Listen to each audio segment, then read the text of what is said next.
I was 17 when I started counting down the days until my 18th birthday. Not because I was excited to be an adult, but because I knew that was the day I could finally leave.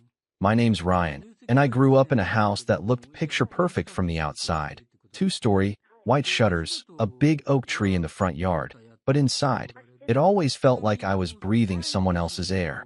Like I was a guest in a home that didn't want me. My brother, Mason, is 2 years younger than me, and somehow, he's always been the golden boy. I don't mean that in a petty, older brother kind of way. I mean he could literally crash the family car into the mailbox, and they'd ask if he was feeling okay. Meanwhile, I once forgot to vacuum before dinner and got grounded for a week.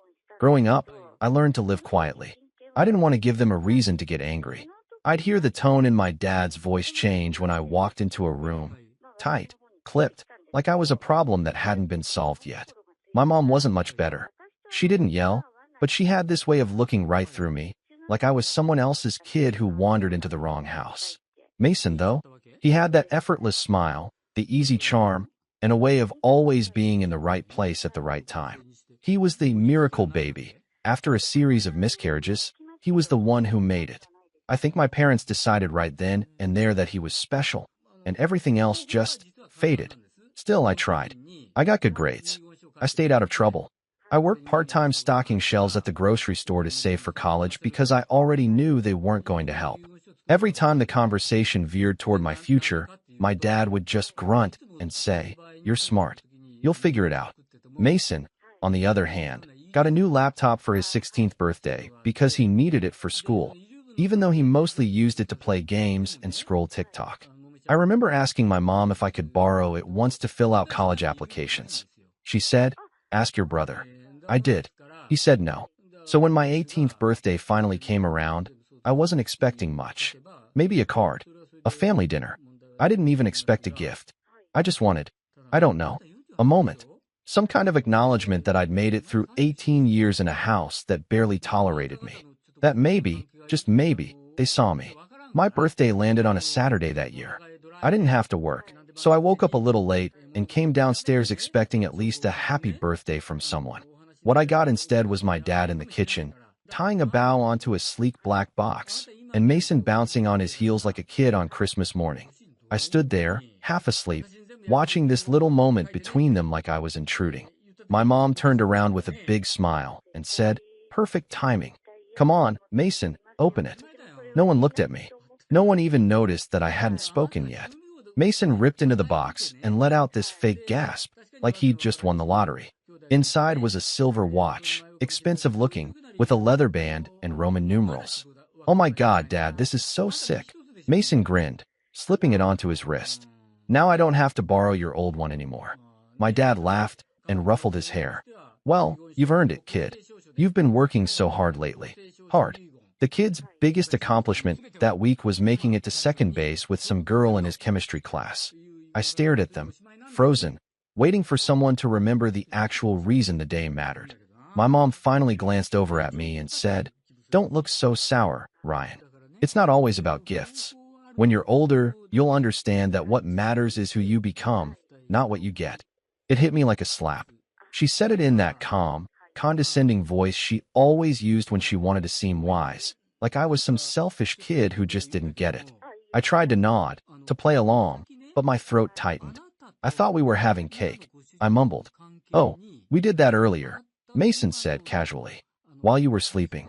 I blinked. "You had cake without me?" "It was just a small thing," my mom said quickly. "Nothing big." "Whose name was on it?" There was a silence, just a beat too long. Then Mason smirked and said, "Mine." "I mean, it was a joint thing. But it's not your birthday." "Don't be dramatic," my dad snapped. "It's just a cake." I wanted to scream. I wanted to throw something. But instead, I laughed. It was sharp and short and didn't sound like me. I laughed because if I didn't, I was going to cry right there in front of them, and I didn't want to give them the satisfaction. Mason raised an eyebrow like I was the crazy one, and my mom gave me this look, all pity and disappointment, like I was ruining a perfectly good day. That night, I didn't even bother turning the light on when I went up to my room. I sat on my bed for a long time, just staring at the floor, trying to swallow the lump in my throat. I kept thinking, they're never going to love you the way you want them to. It doesn't matter what you do. It doesn't matter how hard you try. You're never going to be Mason. So I made a decision. I grabbed my backpack and stuffed it with a hoodie, a water bottle, a few granola bars, and the $60 I had stashed in an envelope in the back of my sock drawer. I didn't have a plan, not really. But I had my ID, a phone charger, and a bus schedule I'd secretly printed from the library weeks ago. At midnight, while the house was quiet and everyone was asleep, I slipped out the back door and didn't look back. I figured I'd stay gone for a day or two. Maybe crash at the shelter near the downtown church. Maybe try to find a part-time job or couch surf if I could find someone kind enough. I didn't know. I just knew I couldn't stay. What I didn't expect was that 2 weeks later, my phone would buzz with a number I hadn't seen in days. My dad. I let it ring the first time, and the second, but on the third try, I answered. Before I could say anything, his voice came through, choked up, barely above a whisper. "Your room's still here," he said. "Please, pick up. Just tell me where you are. Please." That's when I realized something had shifted. I just didn't know what, or why. And the part that scared me most? I wasn't sure if I wanted to go back. I didn't go back. Not that week, not the next. And not after the voicemail my dad left 2 days later, this time quieter, a little angrier. "I don't know what you think you're proving, Ryan. But this isn't how family works. You don't just vanish." That part made me laugh a little. Ironic, considering I'd spent my entire life feeling like a ghost in that house. I stayed gone. I bounced around, first at the church shelter, then at this small room-for-rent setup run by a retired mechanic named Lynn who had a soft spot for strays, both dogs and people. I paid him what I could, $30 a week, for a mattress in the corner of his garage that he'd walled off with plywood and a curtain. It smelled like oil and rust, but it was warm, and for the first time, I didn't have to tiptoe around someone else's rules just to exist.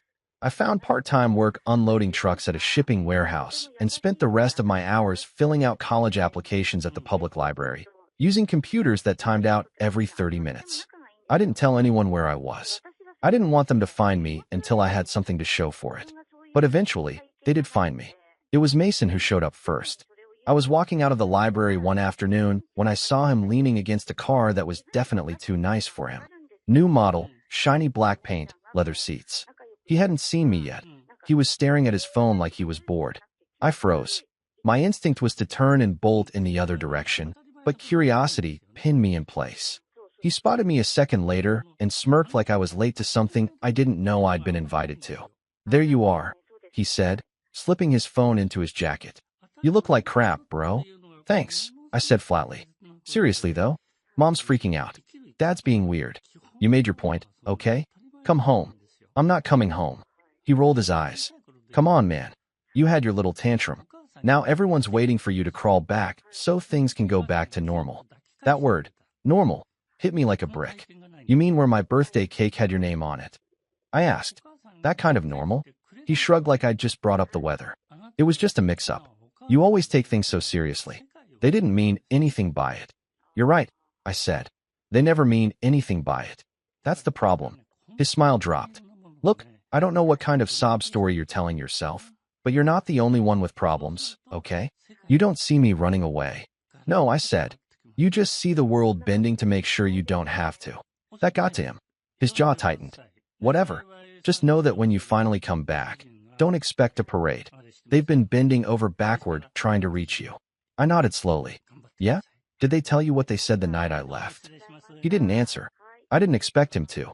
"Tell them I'm doing fine," I said, turning away. "And if they're really so worried, they can stop calling my number and start thinking about why I stopped picking up." A week passed. Then 2. I started hearing less from them. No more voicemails. No more texts. I figured they'd given up, moved on, probably reallocated my bedroom to a storage space or a mini home gym or whatever project they could come up with to fill the silence. I thought that was the end of it, until I got an email. Not from my parents. From my high school counselor, Mrs. Devereaux.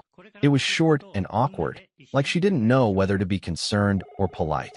She said she hoped I was safe and okay, but she wanted to let me know that my transcripts had been requested and withdrawn. According to the system, my parents had contacted the school and said I would not be attending college and to cancel any further application correspondence. I sat there in the library staring at the screen, not breathing. I read it again. Then a third time. They tried to erase me. I called the school immediately, heart pounding, and thankfully Mrs. Devereaux picked up. I explained everything. She confirmed it with an apology in her voice, but it was clear she hadn't known the full story. I spent the next 2 days untangling the mess, making sure my applications weren't affected. A few deadlines had already passed. I missed a scholarship opportunity that I had a real shot at. That night, I didn't sleep. I kept turning the email over in my head, wondering what kind of people go out of their way to block their own child's future. It wasn't even about control anymore. It was sabotage. I didn't want revenge. Not yet. What I wanted was to disappear so thoroughly from their narrative that one day, they'd have to explain to someone why their firstborn son never came home. But fate had other ideas. Because a month later, I got a letter in the mail. A real letter, paper, envelope, no return address, just my name scrawled in my dad's handwriting. Inside, there was no apology. There was a list. A literal bullet-pointed list of things you need to do before we can talk about you coming home. It included gems like, stop blaming others for your unhappiness. Apologize for walking out and ghosting your family. Recognize the sacrifices we made for you. Understand that we do what we do out of love. I read it in silence. Then I laughed, because what else could I do? It wasn't a letter. It was a contract. A way to make me the problem again. A way to pull me back into the loop of guilt, obligation, and performance. I crumpled it, tossed it into the trash, and told myself for the 100th time that I was done. But then came the moment that changed everything. It happened in early spring. I'd started working more hours at the warehouse, trying to save for community college, when Len came into the garage one evening holding a thick envelope. He said someone had come by earlier, asked if Ryan lived here, and handed it off without saying a word. I opened it slowly. Inside was a formal letter. Legal. From a lawyer's office. It said I was being removed as a dependent from my parents' tax records, retroactively. That I was no longer considered part of their household. That I had until the end of the month to collect any remaining personal belongings from their property before it would be disposed of at the homeowner's discretion. There was a note attached. A sticky note. All it said was, "This is what consequences look like." Sign, Mom. That was the moment. The switch. I felt something inside me harden, settle. It wasn't anger. It wasn't even sadness. It was clarity. They weren't just trying to hurt me. They were trying to erase me. And if they wanted to play that game, they had no idea who I was about to become. For 2 days after I got the letter, I didn't speak. Len noticed. He didn't press me. Just slid an extra sandwich across the workbench during lunch and said, "Whatever it is, kid, it won't last forever. Not if you don't let it." I nodded, but I didn't believe him. Rock bottom doesn't always look like some dramatic fall. Sometimes it's just quiet. A dull ache that settles in your chest and never leaves. It's walking home after a double shift, fingers sore, boots soaked, and realizing you don't have a home, just a garage with no insulation and a curtain for privacy. It's sitting in that cold room at 3 a.m. with your hoodie pulled over your face, knowing your family has written you off like a bad investment. They weren't just done with me. They were punishing me for leaving. I didn't even have much to go back for. A few clothes, a shelf of books I'd collected over the years, my guitar, if it hadn't already been sold or tossed. But even still, I felt hollow knowing my name, my space, my existence in that house was being scrubbed clean like I was some stain on their perfect family portrait. And the worst part? I almost let it break me. That week, I skipped 2 shifts. I didn't answer Len when he knocked. I didn't check my email, didn't eat much, didn't sleep. I just lay there listening to the wind push against the garage door, wondering what I was even doing anymore. But then something stupid saved me. A book. Well, not just any book, my book. One I thought I'd lost in the move. It was buried in the bottom of my backpack, a worn-out, dog-eared copy of Into the Wild by Jon Krakauer. I'd read it 3 times already. But that night, I flipped it open and landed on a sentence I'd underlined years ago in red ink. Happiness is only real when shared. It should have made me feel worse. Instead, it made me sit up, because I realized I'd been trying to share my life with people who never wanted it. I kept handing over pieces of myself hoping someone would say, "We see you. You matter." But they never would. That wasn't the family I was born into, and I couldn't change them. I could only change me. The next morning, I went back to work. I apologized to my supervisor for missing shifts and offered to take the graveyard slot for the next 2 weeks to make up for it. He didn't ask questions, just grunted and handed me a badge for the overnight crew. The work was harder, Heavier boxes, colder nights. But I didn't care. I needed it. That was the beginning of my rebuild. Quiet. Simple. Mine. Over the next few months, I fell into a rhythm. Wake up. Work. Read. Sleep. Repeat. I started putting aside every extra dollar. I downloaded budgeting apps, cut out anything unnecessary, even stopped using data on my phone to save on the bill. Len noticed and started slipping me extra chores to earn credit toward rent. Sometimes he'd toss me a 20 and say, for groceries, pretending like I hadn't just scrubbed his entire truck engine clean. I applied to community college again, this time without my parents' help, and paid the application fee myself. I wrote an essay that was so brutally honest. I cried after hitting submit. I didn't sugarcoat anything. I talked about growing up invisible, about the way silence can scream louder than words, about rebuilding yourself from scratch when no one hands you the tools. And then, slowly, things started shifting. One night, while mopping the warehouse floor, I overheard two of the logistics guys complaining about a shipping software glitch. I'd picked up a little coding knowledge from an online course I'd been dabbling in. Nothing serious, just a free class on Python. But I offered a solution anyway. They shrugged it off at first. But 2 days later, one of them pulled me aside and said, "Hey, that thing you mentioned? It worked." Next thing I knew, I was unofficially the guy people came to when the systems froze or the printers went haywire. I didn't get a raise or a title, but people started learning my name, started thanking me, started seeing me. It was a weird feeling, the kind of weird that makes you sit with it for a while and whisper, maybe I'm not just background noise. My first big win came in early summer. I got an email from the community college, accepted, with a scholarship, too. Not a full ride, but enough to cover tuition if I kept working part-time. I remember staring at the screen, rereading the word congratulations over and over, like it might vanish if I blinked too hard. Len let me use his kitchen that night to bake a boxed cake. It came out lopsided and slightly burned, but I didn't care. I wrote my own name on it in blue frosting. Ryan. Just that. Ryan. No shared celebration. No forgotten candle. No lecture. Just me, a beat-up garage, and the first piece of joy I'd built with my own 2 hands. I didn't call my parents. I didn't tell them, but I knew they'd find out eventually, because people talk, especially in our town. And sure enough, one day at the grocery store, I ran into an old neighbor, Mrs. Kavanaugh, a kind woman who used to sneak me cookies when my mom wasn't looking. She smiled wide when she saw me, said, "I heard you're going to college. Your mom must be so proud." I just nodded and said, "Yeah, must be."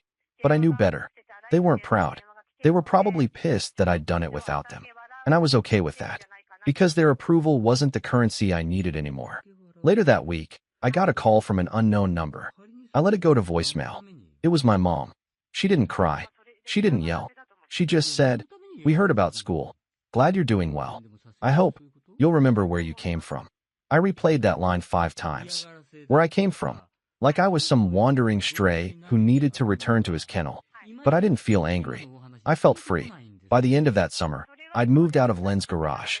I found a shared apartment near campus with 2 roommates who kept to themselves and didn't ask questions.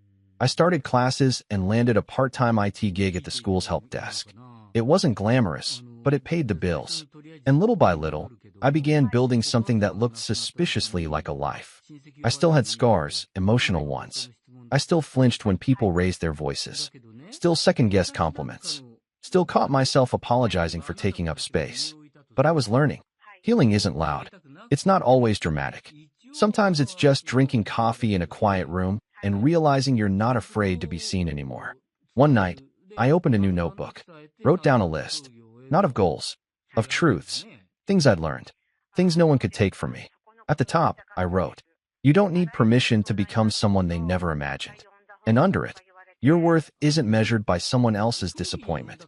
You can start over, even when they say you can't. Family isn't who you're born to. It's who roots for you in the quiet. I closed the notebook, turned out the light, and slept better than I had in years. But I should have known it wasn't over. Because just when I thought I was finally free, something happened that pulled me right back in. Something that changed everything. It started with a message request. Late one night, I was reviewing my notes for an upcoming midterm, sitting on the floor of my apartment with a half-eaten burrito and 3 different tabs open on laptop troubleshooting, when I noticed a new message on Facebook. I hadn't used Facebook in months, maybe longer. Just kept the account alive in case of emergencies or identity verification. The sender's name froze me. Mrs. Langford, my parents' old neighbor. The one with the garden that used to spill into our backyard. She was always kind, but distant. Friendly in the way suburban neighbors are, cordial waves, polite holiday cards, whispered gossip across fences. I hadn't spoken to her in years. The message was simple. Hey Ryan, I wasn't sure if I should say anything, but I thought you had the right to know. Your parents listed your childhood home for sale. The sign just went up this week. Hope you're doing well. I stared at the message, then reread it. The house was up for sale. Our house. For a second, I didn't feel anything. Just blankness. Then something flickered. Not quite sadness. Not anger, either. Something else. Something sharper, colder. I'd always assumed they'd sell eventually. That once Mason graduated or moved out, they'd downsize or relocate to some gated community where the HOA newsletter came with a warning label. But the fact that it was now, after everything, after cutting me off, after pretending I never existed, something about the timing didn't sit right. So I did what any reasonably curious person would do. I opened Zillow. It didn't take long to find the listing. There it was, a bright, overexposed photo of our front porch, the white shutters cleaned up, the old oak tree still casting a crooked shadow across the lawn. The description was flowery and fake. Charming family home with rich character, lovingly maintained for over 2 decades. For bedrooms, custom finishes, quiet neighborhood. I scrolled through the photos. Living room, kitchen, master bedroom. Then, bedroom 1. I clicked. My breath caught. They'd turned my room into a guest suite. Neutral walls, beige bedding, generic art prints on the walls. Every trace of me was gone. No posters, no desk, no shelves, no hint that someone had spent 18 years growing up in that space. Like I was never there. They didn't just push me out. They erased me. That was the moment the idea began to take shape. Not revenge. Not yet. At first, it was just curiosity. I wanted to see the house. Just once. One last time before it belonged to someone else. So that weekend, I borrowed a collared shirt from my roommate, printed a fake pre-approval letter using a free online template, and booked a tour through the real estate site using a burner Gmail. Buyer name, Ryan L. Email, lamepurchases@gmail.com. I didn't know what I was expecting when I pulled up to the curb in a borrowed car. Maybe to feel a rush of emotion, nostalgia, bitterness. But mostly, I just felt numb. The porch creaked the same way it used to. The front door still had the scratch near the bottom where I'd once tried to sneak in a stray cat. And the real estate agent, a perky woman named Sasha with 2 white teeth, had no idea she was walking through a landmine. So the sellers are really motivated, she chirped. Looking for a quick close. They've already moved most of their personal stuff out. Looking to downsize now that their youngest is off to college. I nodded politely, letting her guide me from room to room. I barely listened.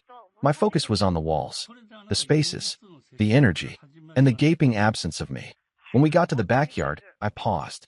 The fence was newer. Mason must have helped build it, or at least posed for a photo while someone else did. The treehouse I'd built with my uncle, back when I was 12 and still had hope, was gone. Torn down. Nothing left but a patch of disturbed dirt and a few rusty nails sticking out of a log. I'll give you a minute, Sasha said, sensing something in my silence. I nodded and walked toward the back fence, keeping my hands in my pockets to stop them from shaking. That night, I sat in my car long after the engine cooled. And I knew. It wasn't just curiosity anymore. It was war. They wanted to pretend I never existed? Fine. Then I'd make sure the world knew exactly who I was. And that they were the ones who lost me. I didn't want to burn the house down. That would have been too easy. Too fast. I wanted something slower. Smarter. Permanent. So I started planning. First step, research. I spent the next week digging into property records. Who actually owned the house? What their finances looked like. Thanks to a few publicly available databases, I found out something interesting. The mortgage wasn't paid off, and they were behind. Not much, just a few months. But enough. Enough to raise questions about why they were really selling. I filed that away. Next step, get help. I called someone I hadn't spoken to in a while. Milo, an old classmate from high school who used to run a tech club and now worked freelance in cybersecurity. We weren't close, but I knew 2 things about him. He hated bullies, and he owed me a favor from way back when I covered for him during a plagiarism accusation. We met for coffee. I laid out a version of the story, not everything, just the core. What do you need? He asked. I need access to the real estate documents. Maybe seller disclosures. Any correspondence I can find. I want to know what they're hiding. Milo cracked his knuckles. Give me 48 hours. He came through in 36. Turns out, my parents had listed the house without disclosing a major plumbing issue that had started in the basement, something that could cost thousands to fix. The documents were forged. Not just misleading, illegal. I saved every file. Printed copies. Uploaded backups to encrypted cloud storage. The evidence was there. But I didn't want to blow it all at once. I wanted to time it. Precision mattered. Meanwhile, I reached out to the college admin office and confirmed something I'd been quietly working on for months. I was eligible to transfer into a full scholarship program thanks to my GPA and work-study contributions. They wanted me to speak at the fall orientation as a first-generation student. That's when the idea hit me. What if I invited them? Not directly, of course. But what if they saw me, standing on a stage, holding a scholarship certificate, announced to an audience as someone they'd given up on? And what if, right around that same time, the buyers for their house backed out, and someone reported their fraudulent documents? What if everything they'd built their image on started to crack?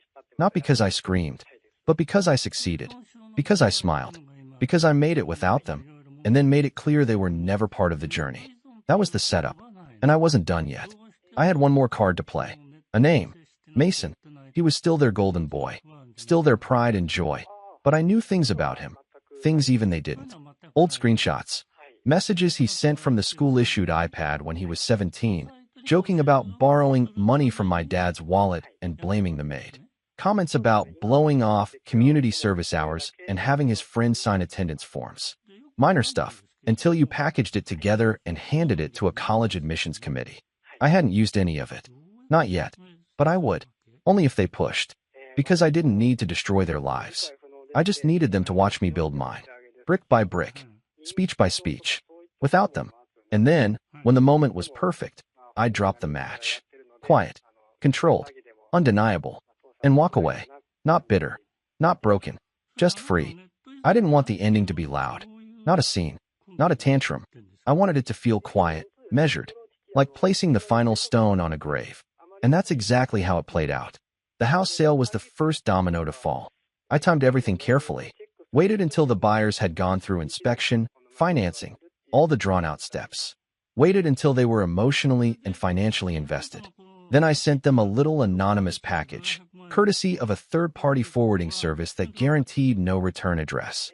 Inside was a flash drive. On it, photos of the basement flooding from the old sump pump issue, screenshots of the forged disclosure document, and a typed letter that read, "This house has a secret. The sellers didn't fix it, they covered it up. If you sign that contract, the problem becomes yours. Think twice. Ask the agent about the sump pump and see what happens." The fallout was immediate. 3 days later, the house disappeared from Zillow. The buyers backed out. The listing went dark. And my parents, who were already behind on their mortgage, were now staring down foreclosure if they couldn't find a new buyer in time. Except this time, they couldn't fudge the paperwork. The plumbing issue was flagged. Legally, publicly, any new buyer would demand repair credits they couldn't afford to give. I didn't even have to lift a finger after that. I just watched. Meanwhile, I said yes to the orientation speech. The school had arranged for a local news crew to film parts of it for a segment on community success stories. I didn't expect it to be a big deal, just a 5-minute slot on a sleepy Sunday news hour.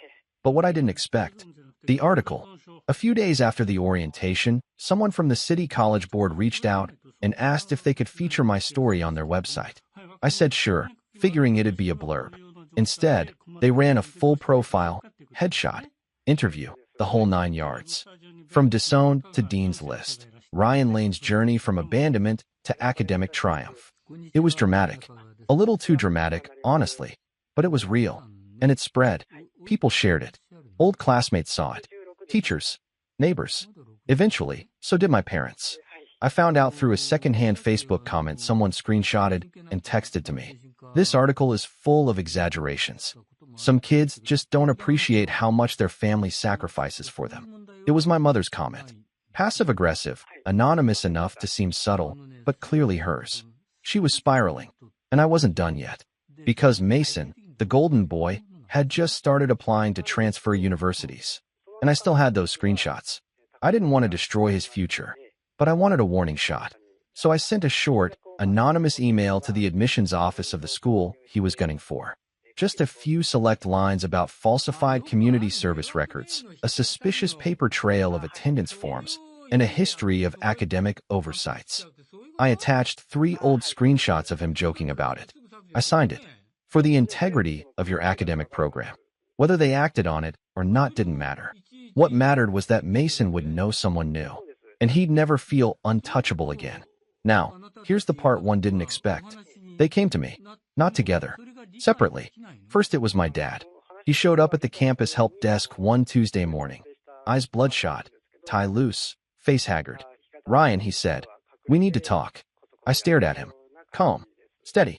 "You mean now that the house is unsellable and Mason's applications are falling apart?" I said, keeping my voice quiet. He blinked, like he wasn't expecting me to admit it. "We didn't know it had gotten this bad," he said. "You've made your point, okay? We get it." "No," I said. "You don't. And that's why it got this far." He tried again. "We can fix it. Maybe come home. Let's talk this through." I smiled, small and cold. "There is no home," I said. "You burned that bridge and sold the ashes." Then I turned around and walked away. He didn't follow. 2 weeks later, I got a letter from my mom. No envelope. Just a piece of paper slipped under the apartment door in the middle of the night. "Ryan, we made mistakes.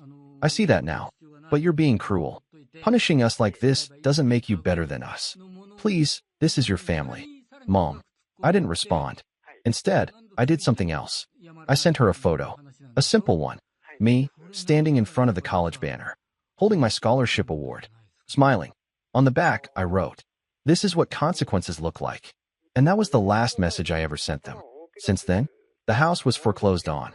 Mason transferred, but not to the school he wanted. And my parents moved into a rental house 2 counties over, smaller, older, with a lawn they don't post pictures of. As for me, I'm thriving. Graduated with honors. Started working with a nonprofit that helps first-gen students navigate college without family support. I mentor kids who feel invisible, just like I did. I have a new apartment, a dog, a full fridge, friends who choose me. And not once, have I needed to look back. My revenge wasn't loud. It didn't come with slamming doors or screaming matches. It came with quiet wins, with unstoppable progress, with the kind of success you build brick by brick while they're busy watching for a collapse. And the best part? They'll spend the rest of their lives pretending they didn't lose a son, while I spend the rest of mine never needing them again. I wasn't the disappointment in that house.